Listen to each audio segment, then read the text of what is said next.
बिस्मिल्लाहिर्रहमानिर्रहीम। अस्सलाम वालेकुम प्यारे बच्चों व दीगर नाजरीन।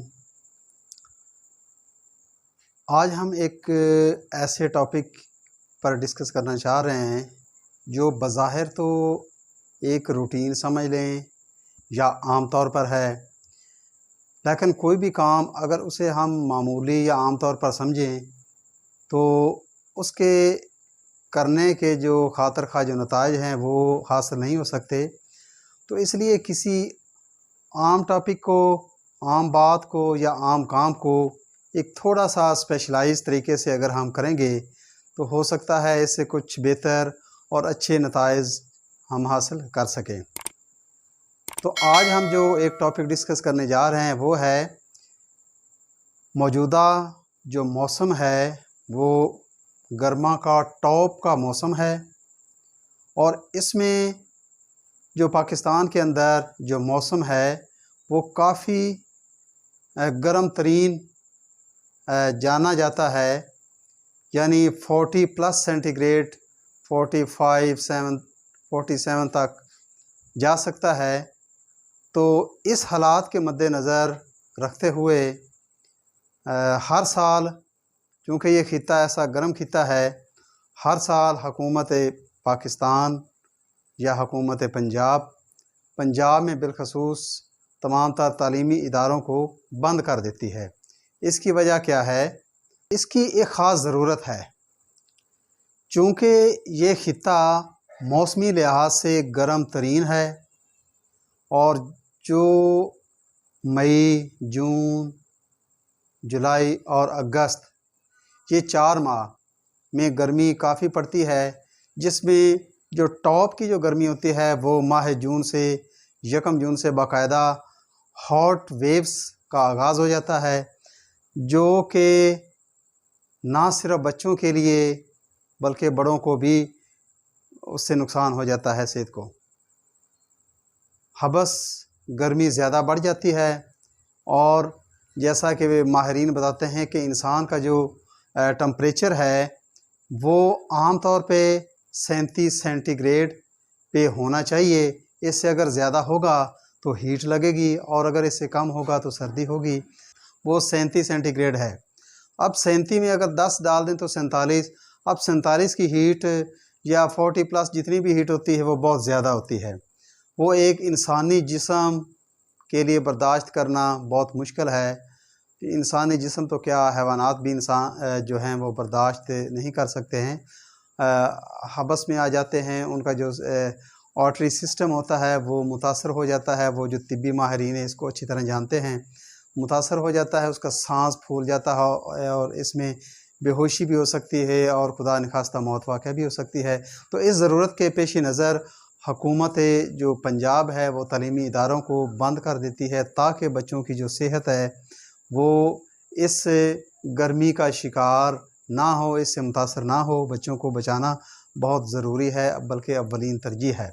नंबर 2 पे है अहमियत कि जैसा कि मैं पहले अर्ज़ कर चुका हूँ कि बच्चों को उनकी सेहत का ख़ास ख्याल रखना ये वालिदैन की ज़िम्मेदारी के साथ साथ हुकूमत वक्त की ज़िम्मेदारी भी होती है। इसलिए वो इस हालात के पेश नज़र स्कूलों को 2 माह के लिए ऑफ़ कर देती है। तो इसी साल भी रूटीन के मुताबिक गर्मी की छुट्टियां वो अभी 1 जून से 31 जुलाई तक जारी हैं, ताकि बच्चों को सेहत के लिहाज से सही रखा जाए, उनको घरों के अंदर रखा जाए, वो किसी गर्मी वीव का शिकार ना हों और किसी किस्म का उनकी सेहत पे मुज़र असरात ना हों। ये इसके अलावा खुदा निखास्ता गर्मी को अगर स्कूलों को कंटिन्यू रखा जाए, इदारों को, तालीमी इदारों को कंटिन्यू रखा जाए तो इससे डेफ़िनेटली बच्चों का आना जाना सफ़र के अंदर और सुबह को आना, दोपहर को जाना, और उसके अंदर जो कमरों के अंदर यहाँ पर स्ट्रेंथ काफ़ी ज़्यादा होती है तो उसमें हीट वेव के काफ़ी चांसेस होते हैं। वो हबस और जब भी मई का एंड होता है बच्चे तकरीबन बेहोश होना शुरू हो जाते हैं। तो बच्चों की सेहत को बहाल रखने के लिए, बचाने के लिए ये इक़दामात किए जाते हैं जो कि बहुत ही ज़रूरी हैं। इसलिए इसकी अहमियत और भी ज़्यादा हो जाती है कि जहाँ पर सेहत का मामला है वहाँ पर बाकी जो जितने भी काम होते हैं वो सेकंड नंबर पे चले जाते हैं। तो फर्स्ट जो प्रायोरिटी होती है वो बच्चों की सेहत है। तो सेहत को मद्देनज़र रखते हुए इसलिए हुकूमत वक्त वो तालीमी इदारों को बंद कर देती है। इसी पॉइंट को आगे लेकर चलते हैं कि जहाँ बच्चों का तालीमी सिलसिला कुछ अरसा के लिए, कुछ मुद्दत के लिए यानी 60 दिन के लिए या 90 दिन के लिए मुनक़ता करना होता है, वहीं पर बच्चों के जो तालीमी है सेशन का नुकसान भी होता है। तो इससे पहले मैं एक बात अर्ज़ करूं कि एक हर क्लास के लिए हर बच्चे के जो उसका स्टैंडर्ड होता है, जो उसकी ग्रुप होता है, जो उसकी क्लास होती है, जो उसका ग्रेड होता है, उसके मुताबिक बच्चों के लिए एक निसाब तजवीज़ किया जाता है जो कि 365 दिनों के लिए होता है। अब इसमें आप अंदाज़ा लगाएं कि 60 दिन या 90 दिन और इसके अलावा बाकी अगर सारे साल हा साल की जो मुख्तलिफ जो शेड्यूल्स हैं वो अगर निकाल लें तो तकरीबन 100 प्लस जो छुट्टी है वो इसमें निकल जाती है। तो इससे तालीम का नुकसान भी होता है, ख़ास तौर पे ये जो लेंथी पीरियड होता है। तो इस नुकसान को पूरा करने के लिए, बच्चों की तालीमी सलाहियत को बरकरार रखने के लिए, बच्चों को अपने सिलेबस से इन टच रखने के लिए ये होम वर्क, ये दूसरी असेसमेंट है या एक्टिविटीज़ है जो क्लास वर्क के साथ साथ होम वर्क जो एक तो डेली बेस पे दिया जाता है, लेकिन अब छुट्टियों की ड्यूरेशन के मुताबिक जो जितना दौरानिया होता है उसके मुताबिक होम वर्क तजवीज़ किया जाता है, ये कि बहुत ज़रूरी है।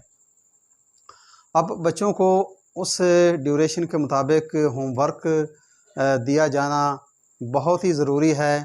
तो इसलिए बच्चों पर लाज़म है कि वो अपने होम वर्क की अहमियत को समझें और इसे करने की कोशिश करें। इससे अगला पॉइंट, होम वर्क बच्चों को अपने तालीमी इदारों से मिलता है, उसको कैसे करना है।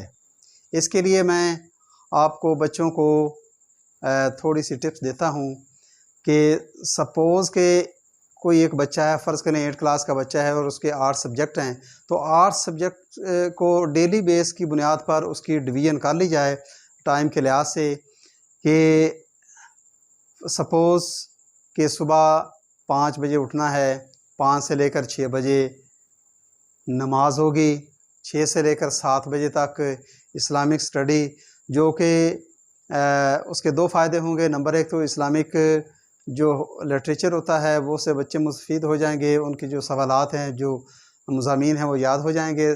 सेकंड ये कि उनसे उनके अंदर को अरबिक के जो होते हैं वर्सेस होते हैं, जो आयात होती हैं, उनकी तिलावत भी हो जाती है। तो इस तरह 2 फ़ायदे होते हैं, यानी 6 से 7 बजे 1 घंटा तो ये कुरान पाक प्लस उसका तर्जमा प्लस इस्लामिक स्टडी, तो 1 घंटा इसके लिए मुख्तस कर लें। उसके बाद नमाज सुबह 5 बजे। नंबर 2 पे इस्लामियात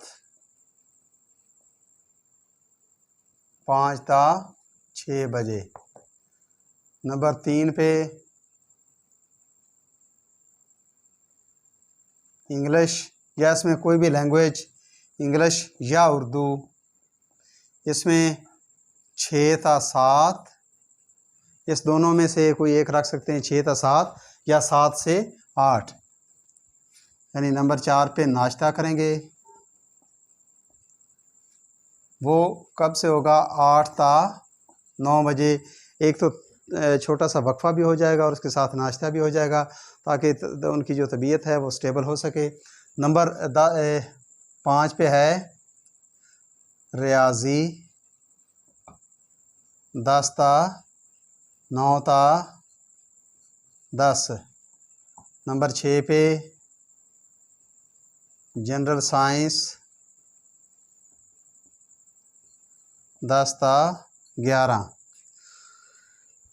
अब 11 बजे काफ़ी दोपहर हो जाती है, काफ़ी यानी कि गर्मी जो है स्टार्ट हो जाती है, तो 11 बजे आप फुल वक्फ़ा कर दें। वक्फ़ा अब ये वक्फ़ा कौन सा होगा, इसमें आप रेस्ट भी करेंगे और लंच भी करेंगे। वक्फ़ा बराए आराम और दोपहर का खाना। तो ये 11 ता 3 बजे कर लें, यानी 4 घंटे का इसमें नमाज ज़ोहर भी शामिल हो जाएगी। तो आप 3 बजे दोबारा से स्टार्ट कर दीजिएगा। नंबर 7 मुआशरती अलूम, ये 3 ता 4 बजे। इसके बाद बाकी कंप्यूटर या अरबिक, तो ये 5 ता 4 ता 5। तो इस तरह करके ये ओवरऑल सब्जेक्ट यहाँ पे कंप्लीट एक दफ़ा हो जाते हैं। इसके बाद अगर आप चाहें तो शाम के बाद दोबारा इसको रिवाइज़ भी कर सकते हैं। तो इसके बाद अगला जो वक्फ़ा है वो 5 से लेकर ऑनवर्ड आप वक्फ़ा रख सकते हैं, जिसमें आप शाम का खाना भी खाएंगे, कुछ खेल की सरगर्मी करेंगे और इसके अलावा जो बाकी दीगर को चहलकदमी को आगे पीछे को इस तरह करके आप वक्फ़ा कर सकते हैं। ये मैंने किसी एक बच्चे के लिए फ़र्ज़ी जो शेड्यूल है वो तैयार करके दिया है। तो इसके मुताबिक अगर आप हर बच्चा अपना अपना शेड्यूल तैयार करेगा, जिसके मुताबिक वो अपनी स्टडी को कंप्लीट करेगा। ये वालिदैन की जो ज़िम्मेदारी है वो यहाँ पे बहुत ज़्यादा आ जाती है, क्योंकि इससे पहले जो 6 घंटे या 7-8 घंटे वो एक बच्चा है वो स्कूल में इंगेज होता है, स्कूल में आना, क्लास ड्यूरेशन कंप्लीट करना, उसके अंदर असेसमेंट करना और छुट्टी के बाद वापस जाना, और फिर इस तरह करके तकरीबन 8 घंटे बच्चे के, 8 से 9 घंटे जो बच्चे के हैं वो इसी सरगर्मी में सर्व हो जाते हैं। और इसके अलावा बच्चे को जो डेली बेस पे थोड़ा सा होमवर्क मिलता है वो वालिदैन कुछ दिलचस्पी लेते हैं, कुछ अगर ना भी लें तो भी काम चल जाता है, बच्चा खुद से अपनी ज़िम्मेदारी जो है वो क्लियर करता है। अब यहाँ पे जब छुट्टियाँ हो जाती हैं तो ये ख़ास तौर पर जो समर वेकेशन होती हैं, यानी गर्मियों की जो तातीलात होती हैं, ये ज़रा लंबी होती हैं, तो इसलिए अब वालिदैन की जो ज़िम्मेदारी वो बहुत ज़्यादा हो जाती है, क्योंकि वालिदैन को अब टोटली जो बच्चा है वो डिपेंड करता है अपने घर पे, अपने वालिदैन के ऊपर।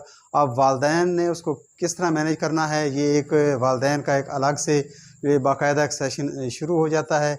अब वालिदैन से मेरी पुरज़ोर रिक्वेस्ट ये है कि बच्चों को उन पर फोकस करें, उनको शेड्यूल बना कर दें, उन पर कड़ी नज़र रखें, बच्चों को सेहत का ख़ास ख्याल रखना, उनको बाहर कब भेजना है, उनको खाना कब देना है, उनके कपड़े, उनके इसके अलावा बाकी एक्टिविटीज़ और उनकी जो होमवर्क है उसके ऊपर कि किस तरीके से उनके ऊपर चेक एंड बैलेंस रखना है, ताकि बच्चे का जो एक दिन, मेरे हिसाब से बच्चे का एक दिन भी वेस्ट नहीं होना चाहिए। वो उसी तरह अपनी रूटीन से अपना काम जारी रखेगा, लेकिन वो होगा कब, तब उसकी जब वालिदैन की सपोर्ट बहुत ज़्यादा उसके साथ, बच्चे के साथ रहेगी, तो उस सूरत में मुमकिन हो सकता है। वरना अगर बच्चे पे छोड़ा जाए तो बच्चे फितरी तौर पे केयरलेस होते हैं, वो इस काम को छोड़ देते हैं और वो कभी कंप्लीट नहीं करेंगे। नतीजतन वो उसकी जो एजुकेशनल जो कंडीशन होती है वो वीक हो जाएगी। तो इस तरह बच्चा वो डिट्रैक्ट भी हो सकता है। इतना टाइम यानी कि फ्री होने के बाद बच्चा अपने आप को बैक स्टेप भी ले सकता है, पढ़ाई छोड़ भी सकता है। तो इसलिए अब वालिदैन का जो किरदार है वो बहुत ज़्यादा हो जाता है। अब वालिदैन के ऊपर मैं आपको वालिदैन से रिक्वेस्ट करना चाहूँगा कि 2 किस्म के वालिदैन होते हैं। नंबर 1 तो क्वालिफ़ाइड होते हैं, नंबर 2 नॉन क्वालिफ़ाइड होते हैं। जो नॉन क्वालिफ़ाइड होते हैं वो किसी दूसरे क्वालिफ़ाइड बंदे की असिस्ट लेंगे, यानी बच्चों को एक ग्रुपों की शक्ल में या मुख्तलिफ जो छोटे छोटे ट्यूशन सेंटर की हम तरगीब तो नहीं देते, लेकिन अगर कोई अजीज़ व अकारब को पढ़े लिखे हैं तो उनके साथ बच्चे को बिठाकर कुछ घंटे बच्चों को पर तवज्जो मरकूज़ करें। और जो क्वालिफ़ाइड होते हैं उनके लिए रिक्वेस्ट है कि वो किसी तरह भी टाइम निकाल कर 1 घंटा 2 घंटे या इससे जितना भी मैक्सिमम टाइम निकाल सकते हैं वो बच्चों के ऊपर मरकूज़ करें, खुद से दें। अगर ऐसा नहीं कर सकते तो भी उनके लिए चॉइस है, वो किसी को करीबी किसी एकेडमी, ट्यूशन सेंटर या दीगर जो जहाँ पर एक्टिविटीज़ होती हैं, बच्चे इकट्ठे भी मिलकर ख़ुद से काम करते हैं, तो उनका चेक एंड बैलेंस इस तरीके से किया जाए ताकि बच्चे काम कर सकें। एक अहम पॉइंट है कि बच्चे चाहते हैं कि वो किसी न किसी जगह की सैर करें, कोई घूमें फिरें, तो ये उनके लिए बहुत ज़्यादा ज़रूरी है। अब वालिदैन की ज़िम्मेदारी है कि वो किस तरह बच्चों को मैनेज करते हैं, किस तरह बच्चों की सैर का बंदोबस्त करते हैं। उनको चाहिए कि कोई अगर हफ्ते में 1 दिन रख लें, महीने में 1 दिन रख दें, या पूरी छुट्टियों में कम से कम 1 टूर उनके लिए लाजमी है, जो 3 से 4 दिन या इससे कम या ज़्यादा भी हो सकता है, जिसके लिए वो एक किसी भी मालूमाती जगह, किसी हिस्टोरिकल प्लेस, किसी बाग, किसी ठंडे मकाम की सैर, या इस तरह करके वो वालिदैन पर ये ज़रूरी है कि बच्चों को किसी, अगर ख़ुद से कराएं नहीं तो ऐसे किसी रिश्तेदारों के किसी ऐसे ग्रुप में डालकर शामिल करके, या कोई कुछ बच्चे मिलकर ऐसा टूर अरेंज कर लेते हैं, तो ये उनको सपोर्ट करें। वालिदैन के लिए बहुत ज़रूरी है कि उनको ये सपोर्ट करें, ताकि बच्चे जो हैं वो इस एजुकेशनल जो विज़िट्स प्रोग्राम है इसके अंदर वो बच्चे बहुत ज़्यादा सीखते हैं और इनके खातिर खा नताइज हासिल होते हैं। तो इस पॉइंट को वालिदैन के लिए रिक्वेस्ट है कि बिल्कुल हरगिज़ भूलना नहीं। पॉइंट है कि जब बच्चे किसी मकाम की सैर कर लें तो उसके ऊपर नज़र रखने के साथ साथ उसका जायज़ा लेना है कि बेटा क्या कुछ सीखा है, क्या कुछ आपने इससे, आपके जहन में क्या इससे क्यों नई बातें आई हैं। तो इससे बच्चे जो जब अपनी आंखों से देखते हैं, विज़िट करते हैं, उनके हवास से खमसा होते हैं, उनको फ़ील करते हैं, महसूस करते हैं, छूते हैं, देखते हैं, तो उनके अंदर बहुत ज़्यादा एक नॉलेज जो होता है वो क्रिएट हो जाता है। तो इससे बच्चे बहुत ज़्यादा सीखते हैं। इसका एक हल्का सा जायज़ा लेना ज़रूरी है। अगले पॉइंट की तरफ आएँ कि होमवर्क का जायज़ा लेना। जब सारी छुट्टियां गुजर जाती हैं तो एंड पे बच्चों की जो होमवर्क जो बच्चों ने किया होता है, वालिदैन के लिए ज़रूरी है कि उनका एक नज़र में उनका जायज़ा लें, देखें कि बच्चे ने कहाँ तक जो होमवर्क मिला है कहाँ तक मुकम्मल कर लिया, और कहाँ तक मुकम्मल उनका बाकी रहता है, और कितनी सपोर्ट की ज़रूरत है। तो इसलिए एक हल्का सा जायज़ा लेना बहुत ज़रूरी है। ये वालिदैन की बहुत ज़्यादा ज़िम्मेदारी है। अगला पॉइंट है कि हर तालीमी इदारे के अंदर छुट्टियों के बाद से एक टेस्ट रखा जाता है, ताकि बच्चे जो कुछ होमवर्क के तौर पे अपने असेसमेंट को मुकम्मल करेंगे तो उसमें से एक जायज़ा टेस्ट लिया जाएगा। तो वालिदैन इस पर नज़र रखें कि जो टेस्ट लेना है वो बहुत ज़रूरी होता है, और वो बच्चों को प्रिपेयर कराएं, बच्चों की तैयारी करवाएं। एंड पे इसके लिए आखिरी एक हफ़्ता रख लें कि अगर कोई चीज़ रह गई तो उसको फोकस करें। तो इस तरीके करके बच्चों की जो समर वेकेशन होती हैं उनको इस तरीके से वालिदैन की भी ज़िम्मेदारी है, बच्चे ख़ुद से अपनी केयर करते हैं। बच्चों से भी मेरी एक ख़ास पैगाम है, वालिदैन से रिक्वेस्ट है, और ये 2 ही हैं जो घर के अंदर बच्चा और वालिदैन मिलकर जो इस सरगर्मी को मुकम्मल कर सकते हैं। तो कोशिश कीजिएगा कि छुट्टियों का कोई भी लम्हा ज़ाया ना कीजिएगा, ताकि वो बच्चों का तालीमी जो है नुकसान ना हो। छुट्टियों का मकसद बच्चों को जिस्मानी तौर पे गर्मी से बचाना होता है, ना कि उनको पढ़ाई से दूर ले जाना होता है। तो इसलिए ये चंद एक बातें हैं जो मैंने आपके गोश-गुज़ार की हैं। तो वालिदैन से गुज़ारिश है कि इस पर अमल करते हुए अपने बच्चों का ख़ास ख्याल रखें। बहुत शुक्रिया। अल्लाह हाफ़िज़।